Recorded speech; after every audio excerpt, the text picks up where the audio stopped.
Europe 1. 10h, 11h, le grand rendez-vous avec les Échos et CNews. Nicolas Barré, Mathieu Bobcoté, Sonia Mabrouk.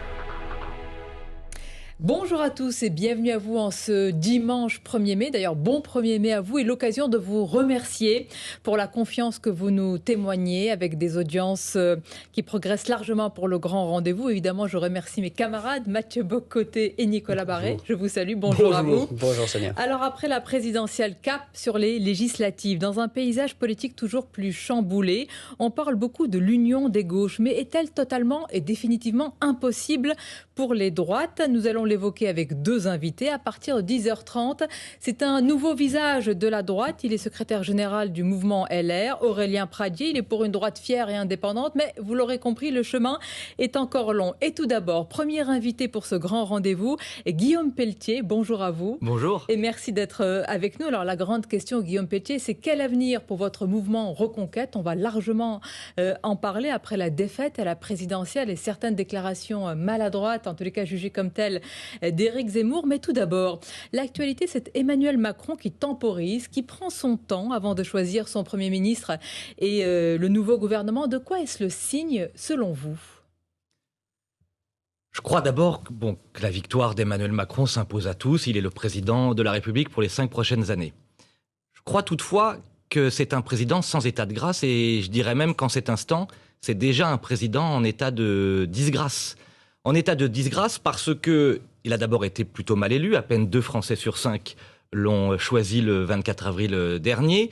Il a tout fait pour escamoter, contourner, détourner, éviter la campagne présidentielle, refusant les débats, n'assumant pas son bilan, ne présentant rien de son projet pour les 5 prochaines années. Et déjà, ce matin, les Français sont mécontents. Je voyais quelques sondages, 55% des Français qui considèrent que son élection est une mauvaise chose pour la France, ou 2 tiers de nos compatriotes qui souhaitent, ce qui est inédit, qu'une cohabitation surgisse en France en juin prochain pour ne pas donner, ils ont raison, les pleins pouvoirs à Emmanuel Macron. Vous avez dit mal élu. On a beaucoup entendu de critiques et d'attaques directes cette semaine, notamment président le plus mal élu de la 5e. Il a été prouvé, chiffre à l'appui, que ce n'est pas vraiment le cas. Il y a eu aussi quand même ces mots de François Ruffin de la France Insoumise, le bâtard de François Hollande. Est-ce que vous condamnez une telle virulence? Et parfois, peut-être même, on est au bord de l'insulte.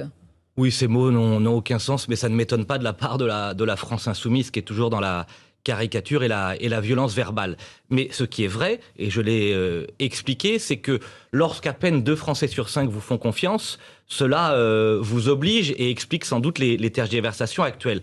Mais j'alerte nos compatriotes ce matin, le pire est à venir avec Emmanuel Macron. Emmanuel Macron va gouverner à gauche et avec l'ultra-gauche.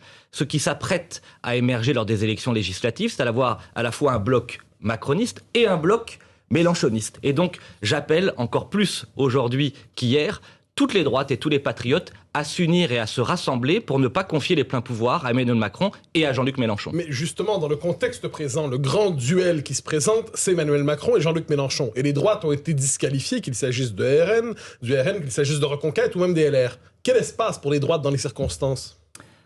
Alors, d'abord, avoir le courage, l'humilité, la lucidité de dire que les électeurs de droite et les patriotes ne sont pas condamnés ou à être trahis avec les dirigeants, les républicains, ou à perdre avec le Rassemblement national.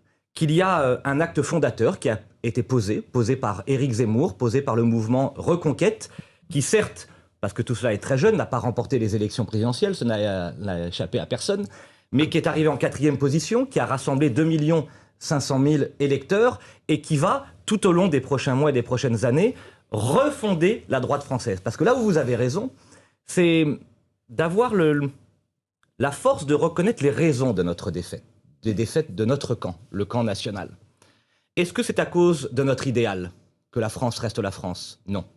Est-ce que c'est à cause de notre projet?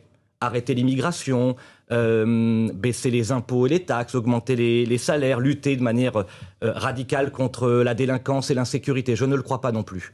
Est-ce à cause des Français? Certainement pas. Alors c'est à cause d'une mauvaise stratégie. Parce que depuis 40 ans, que vous avez établi, pardonnez-moi. Non, je vais y revenir. Non, justement, l'acte fondateur qui, vous verrez, durera sur le temps. Vous savez, il y a une phrase très jolie de Charles Péguy qui dit la chose suivante. Les soirs de victoire, on estime qu'il n'y aura plus jamais de défaite. Et les soirs de défaite, on s'imagine qu'il n'y aura plus jamais de victoire. Et quand on est un vieux soldat, on sait qu'il n'en est pas ainsi et que tout reste possible. Et qu'après des défaites, il y a beaucoup de victoires et qu'après de victoires, il y a beaucoup de défaites. Et donc, notre état d'esprit ce matin, notre état d'esprit... C'est comme le monde, ce que vous dites, oui, c'est vrai. Et vous avez acté d'une défaite, mais nous, on a remarqué que depuis vous savez, il n'y en a pas quelques beaucoup qui actent et qui reconnaissent une défaite difficile et de ses ne pas le raisons. Et reconnaître. les raisons que nous posons, nous, avec Éric Zemmour, c'est une raison stratégique et non pas une raison Mais je idéologique. l'entends, Ça mais- fait 40 ans que les droites qui se présentaient au Mais vous suffrage, n'êtes que pas ce soit le entendu, Front National monsieur Pelletier. ou les Votre Républicains, main tendue- ont été incapables de s'entendre et de se réunir. Oui, mais c'est et donc, toujours le cas.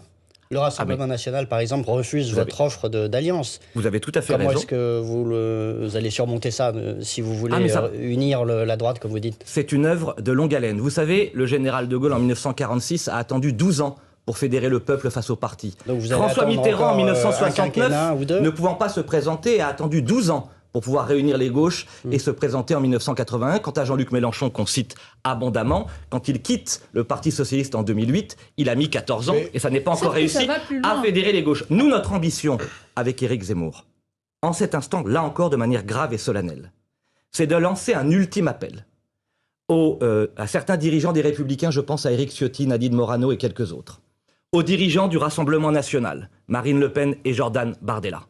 Voulez-vous être responsable les 12 et 19 juin de l'élection d'une majorité absolue pour Emmanuel Macron et d'un bloc considérable de députés indigénistes et islamo-gauchistes à l'Assemblée nationale? Guillaume D'accord, Pelletier, mais Nous, attendez, avec Éric Zemmour, nous ne le souhaitons Il ne pas. pose pas la nous, question ainsi. nous souhaitons rassembler et fédérer attendez, rappelons toutes ce les qui s'est droites passé. et tous les patriotes. Bien, vous posez la question ainsi, ils ne l'envisagent pas du tout ainsi si on entend les déclarations du Rassemblement national. Ils estiment aujourd'hui que vous pourriez disparaître et, à en croire, en tous les cas la stratégie de Marine Le Pen, elle acte plutôt sur votre mort politique. Nous n'avons pas besoin de vous, disent-ils de leur côté. Voilà la réponse à votre ultime main tendue. Eh bien, ils l'assumeront devant les électeurs et devant les Français dans les semaines et les mois qui viennent.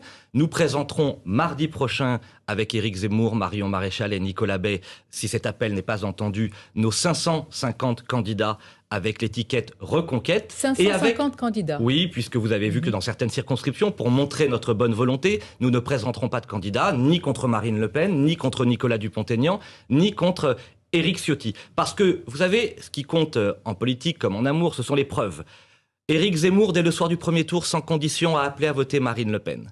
Éric Zemmour, au lendemain du second tour, a tendu la main pour cette union des droites et des patriotes. Mercredi dernier, notre comité politique a décidé de ne pas présenter de candidats face à Le Pen, Dupont-Aignan et Ciotti. Nous lançons encore ce matin cet ultime appel. Si cet appel n'est pas entendu, Vous tendez les la main, Républicains elle est mordue. et le Rassemblement... Il y a des moqueries et des railleries sur votre stratégie. Votre Mais- comportement a été jugé à tort ou à travers, peut-être à tort ou à raison, pardon, Ce- arrogant. Vous savez, on ne perd jamais à tendre la main et à vouloir mettre de côté les querelles d'ego pour sauver la France. Sauf que je dis que ceux qui refusent cette main tendue acceptent et accepteront sur le temps long la fatalité de la défaite, la culture de la défaite, l'esprit de la défaite. Ça n'est pas notre intention avec Éric Zemmour. Et là, le débat posé est celui-ci. Nous voulons sauver la France. Oui. Pour sauver la France, il faut gagner les élections. Et pour gagner les élections, il faut unir une majorité de Français d'accord sur l'essentiel. Le grand enjeu qui vient est de rassembler les droites et les patriotes, de rassembler les bourgeois patriotes et les ouvriers identitaires, d'associer ces deux blocs, la droite et les patriotes, pour enfin gagner les élections. Ceux qui refusent, chez les Républicains et au Rassemblement national, cette stratégie d'union porteront, oui, une immense responsabilité, mais je lance aussi cet appel d'espoir ce matin, puisque Reconquête, si cette union est refusée, présentera des candidats dans toutes les circonscriptions de France, et nous allons semer en 2022, nous allons moissonner en 2024 lors des élections européennes, et nous pourrons savourer et déguster la victoire en 2027 à l'occasion de l'élection présidentielle. Quoi qu'il en soit, il n'y aura pas de victoire sans esprit d'unité. Alors, vous allez présenter les candidats dans toutes les circonscriptions. Il n'est pas inimaginable que vous n'en fassiez élire aucun. À tout le moins, ce n'est pas une impossibilité. Comment un tel mouvement, tout naissant, tout jeune, peut-il survivre s'il n'a aucune représentation parlementaire? Alors, ou une représentation famélique? Tout d'abord, vous l'avez noté, heureusement, ces élections législatives ne se sont pas encore déroulées. Donc Mais vous prenez au sérieux ce scénario. attendons les 12 et 19 juin, et il n'est pas du tout impensable aujourd'hui, si les 2 500 000 électeurs d'Éric Zemmour se mobilisent à nouveau en juin, et si tous ceux qui se sont trompés à travers un vote d'urgence ou un vote utile en votant qui pour Emmanuel Macron, qui pour Marine Le Pen, nous rejoignent, tout est aujourd'hui envisageable. Aux législatives, on vote pour des considérations locales. Oui. Vous savez, j'ai Vous allez en été faire un maire, scrutin je national suis député depuis 2017 et je suis bien placé pour savoir que l'élection législative, puisque nous élisons les députés de l'Assemblée nationale, les législateurs, c'est avant tout un scrutin national. Et nous lançons, là encore, cet appel aux Français. Si vous voulez que la droite continue à perdre, si vous voulez laisser les pleins pouvoirs à Emmanuel Macron et à l'ultra-gauche, si vous voulez que les islamo-gauchistes envahissent l'Assemblée nationale, continuez à voter pour des partis qui refusent l'unité. Si à l'inverse, la droite, c'est aussi Emmanuel Macron. Attendez. Mais permettez-nous de poser quelques questions pour nourrir votre argumentaire. Si à l'inverse, vous voulez une vraie politique de droite, une vraie politique patriotique, si vous voulez arrêter l'immigration, si vous voulez soutenir nos policiers et nos gendarmes, mais ils vous ont si déjà vous voulez répondu au présidentiel. baisser... Oui, mais enfin, les législatives, c'est aussi un moyen de compenser ou de corriger son vote à l'élection présidentielle. Je ne suis pas sûr, là, que les Français rêvent d'un Emmanuel Macron disposant des pleins pouvoirs. Il sera candidat, Éric Zemmour ? Alors, pour mener cette stratégie que vous décrivez, qui est nationale, vous dites que c'est une élection nationale, législative. Les généraux doivent montrer l'exemple, et ils montreront bien entendu l'exemple, que ce soit Éric Zemmour, moi-même, Marion Maréchal, Nicolas Bay. Nous verrons dans quelle articulation. Il faut à la fois des exemples de candidats, et il faut aussi des généraux qui organisent, coordonnent cette campagne des élections législatives. Mais oui, si vous voulez me faire dire ce matin que tout va bien pour la droite française et les patriotes, que nous avons gagné l'élection présidentielle, que nous allons avoir un raz-de-marée aux élections législatives, non. Je suis lucide. Mais je dis aussi qu'il faut tirer les leçons de cette défaite, qu'il faut regarder ce que d'autres ont fait ou ont su faire. Emmanuel Macron est dans une démarche d'unité, Jean-Luc Mélenchon est dans une démarche d'unité. Nous regrettons avec Éric Zemmour que les Républicains et le Rassemblement national ne soient pas aujourd'hui dans cette démarche d'unité. Cette unité est une œuvre de longue haleine et nous y parviendrons sur le temps long. Une courte pause et on va continuer à parler de cette alliance. Est-elle impossible justement à droite ? Pourquoi cette apparemment impossible union de droite ? Et vous nous répondrez plus précisément sur l'avenir d'Éric Zemmour, le vôtre et d'autres également pour ces législatives. On se retrouve en direct sur Europe 1 et CNews.